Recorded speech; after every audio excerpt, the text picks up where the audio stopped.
ऐसे तो ये सरकार बीजेपी अपने आप को डबल इंजन की सरकार बोलती है।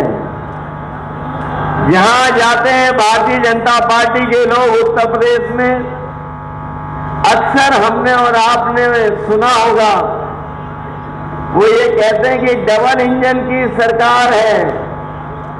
अभी जब मैं पुलिस लाइन से और आपके बीच में आ रहा था तो मैंने बड़ी होर्डिंग देखी। वहां पर होर्डिंग पर जो लोग कहते थे डबल इंजन, उनका एक इंजन पहले से ही गायब है। और जो कह रहे हैं और जो अपने आप को कह रहे हैं कामगार और दमदार, जिस समय बहराइच, गोंडा और कैसरगंज के लोग वोट डालेंगे, वो भी होर्डिंग से गायब हो जाएंगे।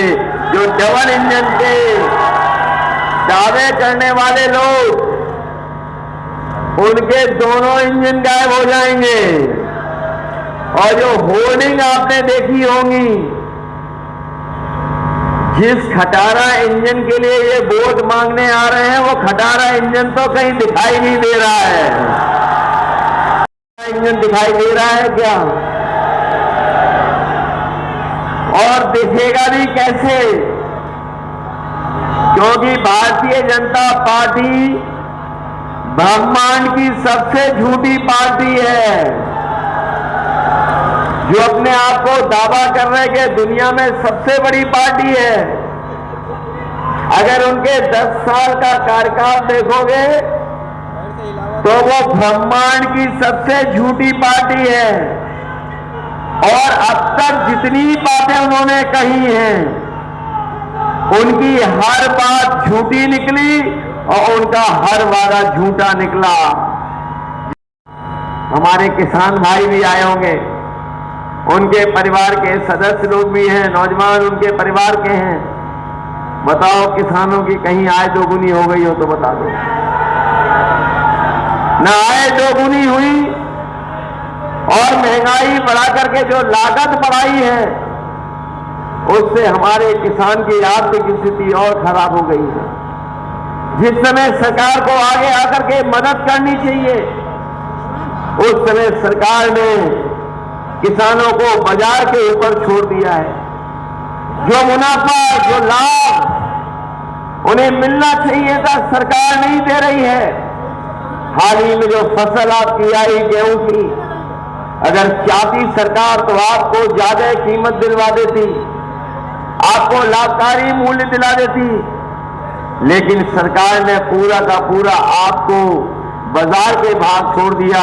ये सच है कि थोड़ा बहुत बाजार से लाभ मिल रहा है, लेकिन अगर सरकार चाहती तो शायद उससे ज्यादा मुनाफा हमारे किसानों को मिल जाता।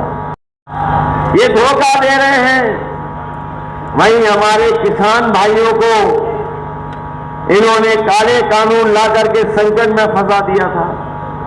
मैं अपने किसानों को बधाई देना चाहता हूं कि एक एक किसान न केवल उत्तर प्रदेश बल्कि देश का इकट्ठा हो गया और दिल्ली जाकर के सरकार को घेर लिया।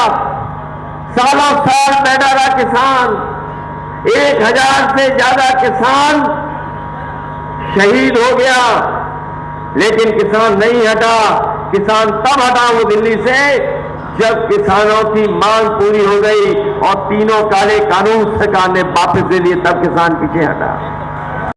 दीवारें बनवा दी, आरसीसी की बॉर्डर लगवा दिए, टीलें लगवा दी। अगर कोई ट्रैक्टर में जाकर के डीजल भरवाना चाहता था तो ये सरकार उससे डीजल नहीं भरती थी, क्योंकि ये दिल्ली ना चला जाए किसान।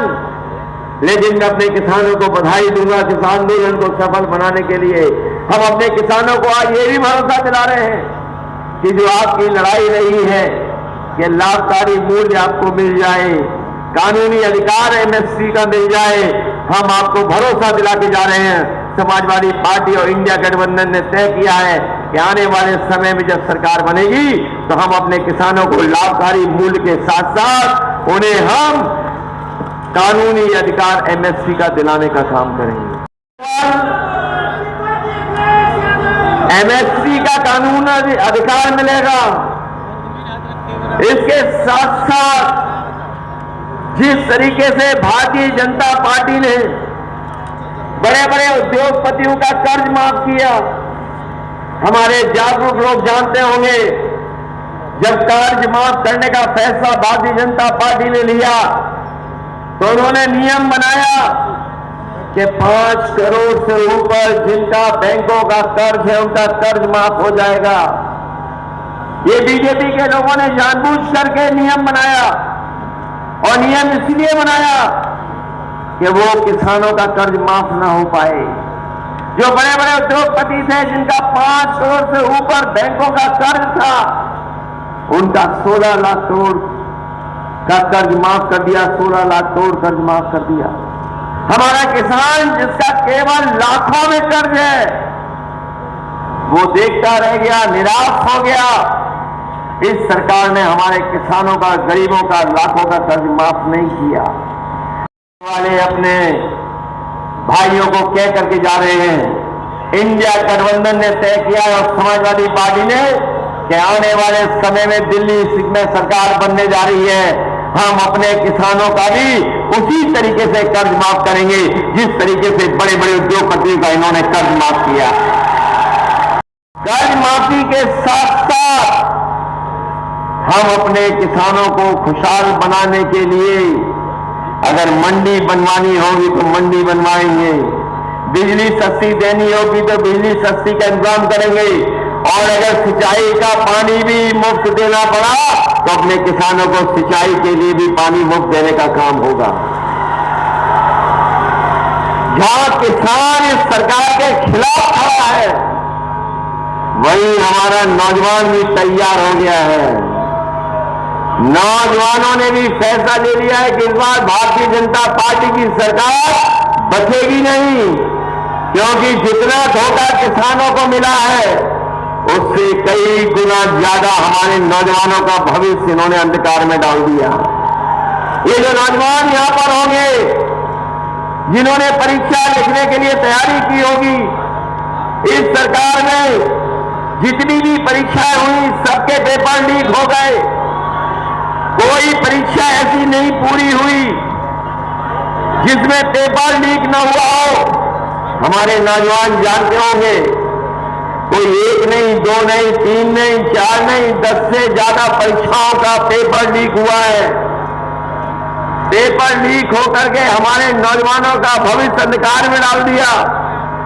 न केवल इनका पेपर लीक करके नौकरी छीन ली, वहीं ये जो अग्निवीर वाली व्यवस्था की है, इसको भी हम लोग कभी स्वीकार नहीं कर सकते हैं।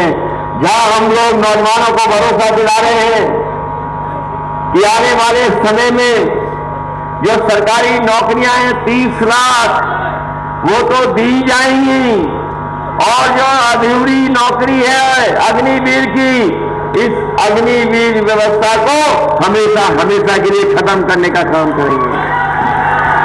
नहीं कर सकते, ये आधी अधूरी नौकरी को हम स्वीकार नहीं कर सकते। और जिस तरीके से नौजवानों का भविष्य उन्होंने अंधकार में डाला है, अगर इसका हिसाब किताब लगाएं तो अभी तक 60 लाख ऐसे नौजवान हैं जिनको परीक्षा से दूर कर दिया गया।